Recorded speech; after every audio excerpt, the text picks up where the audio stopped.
In this lesson, we will do some more exercises related to raising and lowering the indices of tensors. The first one is in spherical coordinates. हमें given है कि x alpha the contravariant vector is equal to 1 or 0 and the covariant vector y alpha is equal to 0 minus r square cos square theta. दो vectors हैं x alpha और Y alpha, एक कंट्रावेरिएंट है दूसरा covariant है और उनके कंपोनेंट्स हमें गिवन है स्फेरिकल पोलर कोऑर्डिनेट्स में। ठीक है, अब हमें बताया हुआ स्फेरिकल पोलर कोऑर्डिनेट्स, हम इसके कोरिस्पॉन्डिंग मीट्रिक यूज कर सकते हैं। ठीक है, वो हमें पता है। हमने फाइंड करना है जो कंट्रावेरिएंट वेक्टर है उसको कोवेरिएंट बनाना है और जो कोवेरिएंट है उसको कंट्रावेरिएंट उसके कंपोनेंट्स फाइंड करने हैं। So here the metric is g I j is equal to 1 0 0 0 r square 0 0 0 r square sin square theta. अब ये जरूरी नहीं कि ये मीट्रिक आपको क्वेश्चन में गिवन हो, क्योंकि क्वेश्चन में मेंशन है कि this system is spherical polar coordinate system, तो हम उसके कोरिस्पॉन्डिंग उसकी मीट्रिक ले सकते हैं। इसी तरह जो भी सिस्टम हमें गिवन है, अगर वो एक वेल नोन सिस्टम है, वेल नोन कोऑर्डिनेट सिस्टम है, तो हम उसके कोरिस्पॉन्डिंग मीट्रिक ले सकते हैं। सो अब हमने करना क्या है कि हमने कंट्रावेरिएंट वेक्टर को कोवेरिएंट बनाना है। So we will use the covariant metric. The covariant components of this vector x alpha is equal to g alpha beta x beta। ठीक है, ये वाला इंडेक्स हमने डमी करना होता है जिसको हमने शिफ्ट करना है। उसके साथ का एक इंडेक्स यहाँ आता है, एक ये, और ये दोनों इंडेक्सेस मिलकर डमी बनाते हैं। तो रिजल्टिंग जो रिजल्टेंट आपके पास टर्म आती है उसके साथ सिर्फ ये इंडेक्स बचता है। तो x alpha is equal to g alpha beta x beta. यहाँ पर इसको हमने वेरिएशन देनी है क्योंकि हमने इसके कंपोनेंट्स फाइंड करने हैं। तो आप उसको मैट्रिक्स फॉर्म में लिख के मल्टीप्लाई करें या सिंपल इस तरह से इक्वेशंस में इंडिसेस को वेरिएशन दे के सॉल्व करें। This is up to you. आप इसको मैट्रिक्स फॉर्म में भी कर सकते हैं कि ये एक कॉलम मैट्रिक्स आपको गिवन है।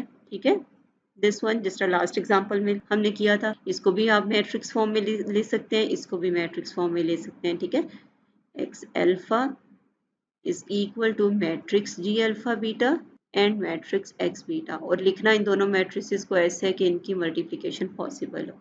ठीक है, आप मैट्रिसेस फॉर्म में लिखिए और दोनों साइड्स का कंपैरिजन करके कंपोनेंट्स बता सकते हैं कि एक्स अल्फा के x12 क्या आते हैं, x1 2 3, एंड आप इसको इस तरह से 1 बाय 1 अल्फा को वेरिएशन दें। ठीक है, x1 लिखें और उसके अंदर जो डमी इंडेक्स है उसको वेरिएशन दें, उससे भी आप कंपोनेंट्स निकाल सकते हैं। सो एक्स अल्फा जो है वो ये है, इसके अंदर बीटा डमी है, हमने बीटा को पहले वेरिएशन दे दी तो ये टर्म आ जाएगी सारी राइट हैंड साइड पे। अब यहाँ 1 बाय 1 अल्फा को वेरिएशन देते जाएं, वैल्यूज देते जाएं अल्फा को 1 2 3, तो x1 is equal to g11 x1, because non diagonal terms zero हो जाएंगी। हमारे पास मीट्रिक जो है वो डायगोनल मीट्रिक है, तो हमारे पास क्या आ जाएगा, x1 इज 1, g2 आ जाएगा g22 x square, g22 x2 which is equals to r square into r and r cube बन जाएगा ये, and similarly x3 is equals to g33 x3 which becomes 0 because x3 is 0।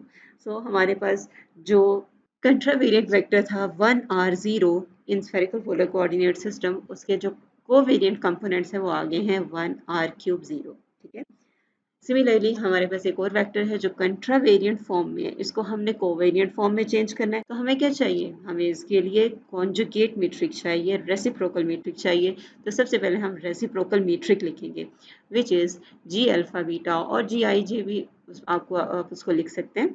The conjugate matrix is g alpha beta is equal to this 1 0 0 0 1 over r square 0 0 0 1 over r square sin square theta. आपको पता है जो diagonal matrix होता है उसका inverse क्या होता है, डायगोनल एलिमेंट्स के रेसिप्रोकल्स आ जाते हैं उनकी जगह। ठीक है, तो सिंपली हमने डायगोनल एलिमेंट्स के रेसिप्रोकल्स लिख दिए 1 1 over r square 1 over r square sin square। तो ये हमारे पास कॉन्जुगेट मीट्रिक है। अब हमने इस टेंसर को चेंज करना है। ठीक है, हमें ये वेक्टर कोवेरिएंट फॉर्म में गिवन था, हमने इसको कंट्रावेरिएंट फॉर्म में लाना है। सो हमने ये रिलेशन यूज करना है, y alpha is equal to g alpha beta y beta. यहाँ पर बीटा को वेरिएशन दें, 1 बाय 1 अल्फा को वैल्यूज दें, जिस तरह फर्स्ट पार्ट में हमने किया है कि कंट्रावेरिएंट वेक्टर से कोवेरिएंट बनाया है। ठीक है, इंडिसेस को वेरिएशन तो उसी तरह देनी है। तो उसके कोरिस्पॉन्डिंग जो मीट्रिक की टर्म्स हैं g11 g22 g33 यहाँ से लेनी है आपने कॉन्जुगेट मीट्रिक से, और y1 y2 y3 की जो कोवेरिएंट फॉर्म जो कोवेरिएंट कंपोनेंट्स है इस वेक्टर y के क्वेश्चन में गिवन है, हम वो ले लेंगे और हमारे पास इस वेक्टर y के कंट्रावेरिएंट कंपोनेंट्स ये आ जाएंगे 0 -1 cotangent square theta by r square. ठीक है,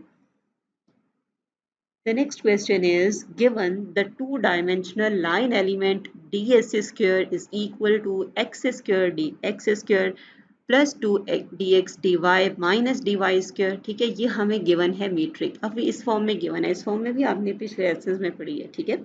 इसको जब आप मीट्रिक टेंसर की फॉर्म में लिखेंगे यहाँ से, तो आपके पास क्या बन जाएगी, this is g11 and this is g12 plus g21, ठीक है। तो यहाँ 1 आएगा, यहाँ भी 1 आएगा, एंड दिस -1 इज g22। तो ये मीट्रिक बनेगी आपके पास, ठीक है, मीट्रिक टेंसर जो बनेगा। So we have to write the metrics G I J, उसकी कोवेरिएंट और कंट्रावेरिएंट फॉर्म हमने बतानी है, हमें ये गिवन है ds स्क्वायर, ठीक है। And then raise and lower the indices of this, इसके इंडिसेस को हमने रेज करना है, इसके इंडिसेस को हमने लोअर करना है, ठीक है। तो सबसे पहले हमने मीट्रिक लिखना है जी आई जे, वो मैंने ये आपको बताया है, ठीक है। जी आई जे आपके पास ये बन जाएगा, एंड इट्स इनवर्स इज, अब ये डायगोनल नहीं है, ठीक है, डायगोनल नहीं है कि सिंपल हम रेसिप्रोकल ले लें, लेकिन 2x2 मैट्रिक्स है, सिंपल उसका इनवर्स आप निकाल लेंगे। तो सबसे पहले इस मैट्रिक्स का आप डिटर्मिनेंट लेंगे, विच इज -x² -1, तो माइनस कॉमन आ जाएगा, तो डिटर्मिनेंट ऑफ जी आई जे आपके पास आएगा -x² + 1, ठीक है, माइनस आप कॉमन निकाल लेंगे। और इनवर्स किसी भी मैट्रिक्स का क्या होता है, इनवर्स मैट्रिक जी आई जे किसके इक्वल आएगा, 1 ओवर डिटर्मिनेंट ऑफ जी आई जे, जिस आप 2x2 मैट्रिक्स का इनवर्स लेते हैं, एडजॉइंट ऑफ जी आई जे, ठीक है। तो यहाँ पर आप देखें आपके पास क्या आएगा, this is adjoint matrix. Adjoint में आप क्या करते हैं, इन दोनों की प्लेस चेंज कर देते हैं, इन दोनों एलिमेंट्स के साइन चेंज कर देते हैं, एंड डिटर्मिनेंट से आप डिवाइड कर देते हैं। तो ये जो आपके पास बनेगा मैट्रिक्स, रिजल्टिंग मैट्रिक्स, इस टर्म को यहाँ डिवाइड करने के बाद यहाँ से नेगेटिव साइन कॉमन निकाल के कैंसिल कर दिया, ठीक है। सो नेगेटिव साइन यहाँ पर आपके पास बच जाएगा। तो ये आपके पास जो रिजल्ट आएगा वो जी आई जे इनवर्स मैट्रिक होगा, ठीक है, कॉन्जुगेट मैट्रिक। ये दो रिलेशंस हमने कोवेरिएंट और कॉन्जुगेट मैट्रिक के लिख लिए। अब हमारे पास दो वेक्टर्स हैं जिनके इंडेक्स को हमने रेज करना है, लोअर करना है। तो सबसे पहला वेक्टर है हमारे पास vi इज इक्वल टू 1 -1, इसके इंडेक्स को हमने रेज करना है, ठीक है। So we have to raise the indices of this vector vi, तो हमारे पास ये रिलेशन हम यूज करेंगे, vi is equal to G I J V J, यहाँ जे डमी इंडेक्स है, इसको वेरिएशन दें, i को फिर 1 by 1 दें, तो आपके पास ये दो कंपोनेंट्स आ जाएंगे कंट्रावेरिएंट वेक्टर vi के, v1 and v2। So vi contravariant is equal to 0 1। Similarly ये जो वेक्टर w था, इसके इंडेक्स को आपने लोअर करना है, ये भी उसी पैटर्न पे होगा, और रिजल्ट आपके पास ये आ जाएगा 1 -1। The next question is, in curvilinear coordinates xi, two contravariant vectors are this, ui is equal to this and vi is equal to this। ये दो contravariant vectors हैं, ठीक है। और सिस्टम है आपके पास curvilinear coordinate system xi, where ये आपको relations given है, x1 tilde is equal to x2, x2 tilde is equal to x3, and x3 tilde is equal to x1 x2, where x2 does not equal to 0, find ui and vi। आपने ये components find करने हैं, ठीक है।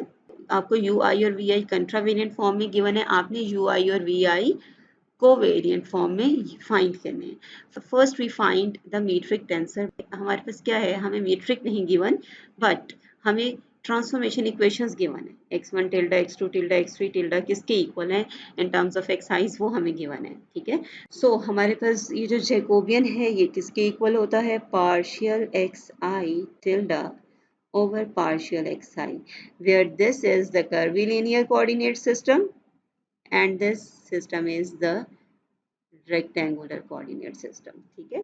तो यहाँ पर हमारे पास ट्रांसफॉर्मेशन इक्वेशंस हैं, हम जैकोबियन फाइंड कर सकते हैं, और देन हम ये मीट्रिक टेंसर फाइंड कर सकते हैं, और फिर इसके इंडेक्स को लोअर करने के लिए, इन दोनों वेक्टर्स के इंडेक्स को लोअर करने के लिए, इनके कोरिस्पॉन्डिंग कोवेरिएंट कंपोनेंट्स फाइंड करने के लिए हम ये मीट्रिक टेंसर यूज कर सकते हैं। So first we will find the metric tensor, Jacobian is equal to this, उसमें सारे डेरिवेटिव्स आपने रिप्लेस कर दिए, ठीक है। और उनकी डिटेल मैंने यहाँ नहीं लिखी, वो डिटेल आप देख सकते हैं, ये सारे डेरिवेटिव्स की वैल्यूज यहाँ लिख दी हैं, ठीक है। उसके बाद जे ट्रांसपोज इनटू जे, ये मैट्रिक्स जे आए हैं, इसका ट्रांसपोज लें और उसको जे के साथ मल्टीप्लाई करें, तो रिजल्ट आपके पास ये आता है, ठीक है। ये आपके पास मीट्रिक टेंसर है, और बाकी वो जो इंडिसेस को लोअर करना है वो सारा पैटर्न वही है जो लास्ट क्वेश्चंस में आपने किया है, ठीक है। तो आपके पास ये आ जाएगी कोवेरिएंट फॉर्म u वेक्टर की, और ये आपके पास आ जाएगी कोवेरिएंट फॉर्म v वेक्टर की।